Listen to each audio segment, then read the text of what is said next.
বঙ্গভবনে রাজ্যের পুলিশ, দিল্লিতে বঙ্গভবনে বাড়তি নিরাপত্তার জন্য বঙ্গভবনে রাজ্যের পুলিশ, দিল্লিতে বঙ্গভবনে বাড়তি নিরাপত্তা। দিল্লিতে বাংলার পুলিশ কখন এসে পৌঁছবে, কতজন পুলিশ আধিকারিকরা তারা পৌঁছচ্ছেন, আরো বিস্তারিত জানাবে মৈত্রী আমাদের সঙ্গে রয়েছে। সরাসরি চলে যাব মৈত্রীর কাছে। মৈত্রী, কি জানা যাচ্ছে?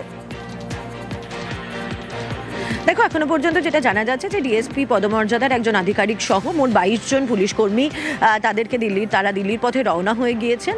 যেটা দিল্লি থেকে আমরা জানতে পারছি যে তারা আজকেই তাদের পৌঁছে যাওয়ার কথা, কিন্তু তারা এখনও দিল্লিতে এসে পৌঁছাননি। তারা এসে পৌঁছানোর পর যারা আক্রান্ত পরিবারের যে সদস্যরা রয়েছেন তাদের অতিরিক্ত সুরক্ষা দেওয়ার ব্যাপারে তারা কাজ করবেন এবং সেই সুরক্ষা সুনিশ্চিত করার জন্য এই 22 জন অতিরিক্ত পুলিশ কর্মীকে ব্যবহার করা হবে। বেশ, জুনেলা, ধন্যবাদ মৈত্রী। বঙ্গে এসআইআর সরগরম দিল্লি, আর দিল্লিতে বঙ্গভবনে পুলিশের তল্লাশির অভিযোগ। শুভেন্দু অধিকারী, কুণাল ঘোষ তরজা তুঙ্গে। নিশ্চিতভাবে দিল্লি পুলিশের কাছে কিছু ইনপুট রয়েছে।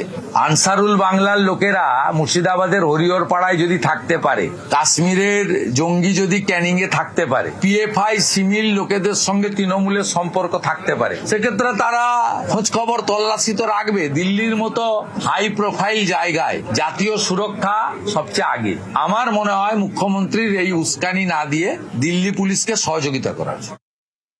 যারা ভুক্তভোগী, যারা জীবিত কিন্তু মৃত বলে দেখানো হয়েছিল, বৈধ ভোটার যাদের নাম কেটে দেওয়ার চক্রান্ত হয়েছে, হয়রান করা হয়েছে, তো সেই ধরনের পরিবারগুলির মানুষ দিল্লিতে গিয়েছেন প্রতিবাদের প্রতীক হিসাবে। কিসের দিল্লি পুলিশের রিপোর্ট, কিসের ইন্টেলিজেন্স? মাননীয় মুখ্যমন্ত্রী যখন বাংলার মানুষের ভোটের অধিকারকে অটুট রাখতে দিল্লিতে লড়াই করছে, তখন তাদের নিম্ন রুচির আক্রমণ করছেন শুভেন্দু অধিকারী।